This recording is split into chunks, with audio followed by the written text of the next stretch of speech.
Signs of life. Except this Christmas tree with thinking lights.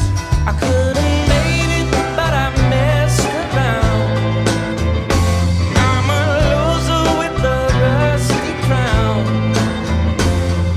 Scared if I jump in the ocean, I might drown. King of a town.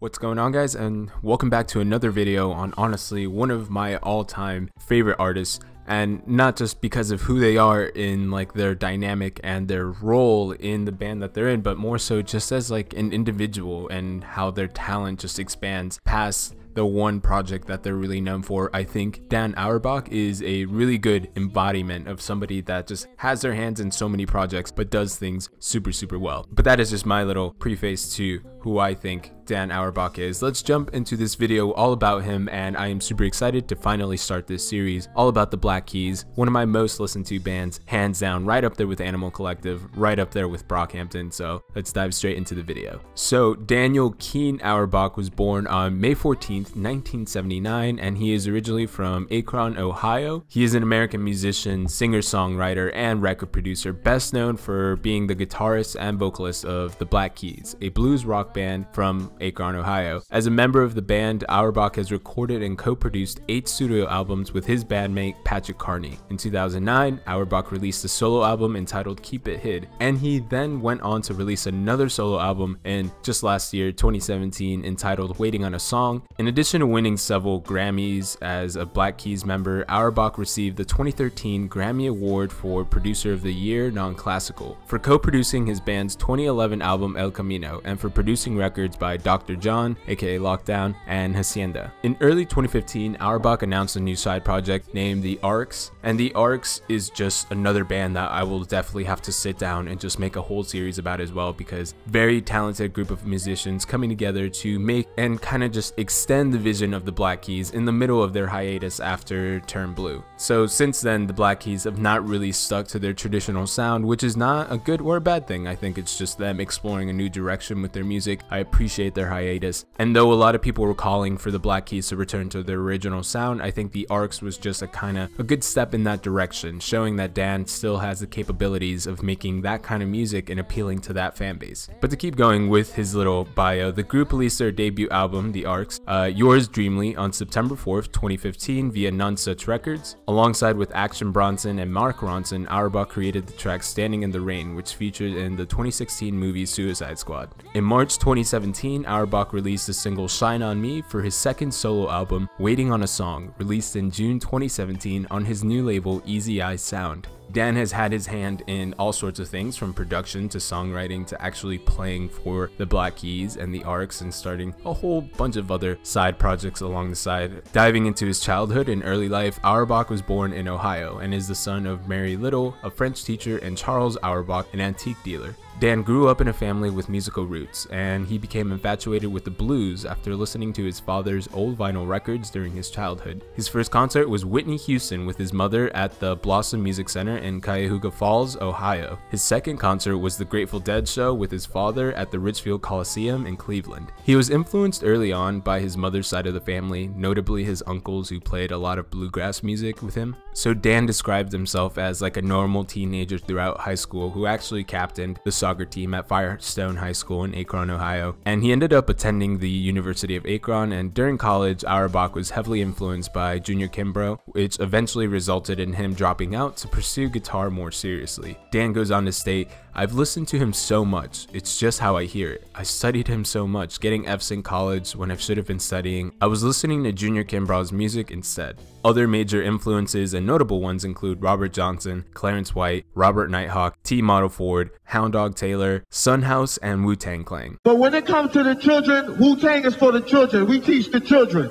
You know what I mean? Dan is best known for his work with the Black Keys. Him and drummer Patrick Carney first met when they were 8 or 9 years old when they were living in the same neighborhood in Ohio. Carney is the nephew of saxophonist Ralph Carney, who performed on several Tom Waits albums, and while attending the same high school as Dan, Carney and Dan became friends and they eventually were part of different crowds. Dan ended up being the captain of the high school soccer team, while Patrick really described himself as a social outcast, and something that he mentions in a lot of interviews along the way. Encouraged by their brothers, the duo began jamming together in 1996, and as Dan was learning the guitar at the time, Carney owned a 4-track recorder and a drum set. After signing with the indie label Alive, they released their debut album, The Big Come Up, in 2002, which earned them a new deal with jazz rock label Fat Possum Records. Their third album, Rubber Factory, my personal favorite, was released in 2004 and received critical acclaim and boosted the band's profile, eventually leading to a record deal with major label None Such Records in 2006. After self-producing and recording their first 4 records in makeshift studios, in 2008, the duo completed Attack and Release, a professional studio album, and hired producer Danger Mouse, a frequent collaborator with the band. The group's commercial breakthrough came in 2010 with the album Brothers, which, along with its popular single Tighten Up, won 3 Grammy Awards, including Best Alternative Album of the Year, very much so an award worth bragging for. Their 2011 follow-up El Camino received strong reviews and reached number 2 on the Billboard 200 chart, leading to the first arena concert tour of the band's career, the El Camino Tour. The album and its hit single Lonely Boy won 3 Grammy Awards again, and in 2014 they released their 8th album Turn Blue, their first #1 record in the US, Canada, and Australia. So Dan, as an individual, really just started to put his foot in the door with the music industry when he successfully started to realize that he could become a producer, and not only that, but he could make consistent tracks across the board. From Attack and Release to Turn Blue, we can see that the Black Keys have really started to really sharpen their sound in the direction that they've wanted to go in. Even though they have early fans that really wanted them to stick to more of like the jazzy blues sound that they had in the beginning, they were never afraid to branch out, which I think is a big part of why they remain so successful.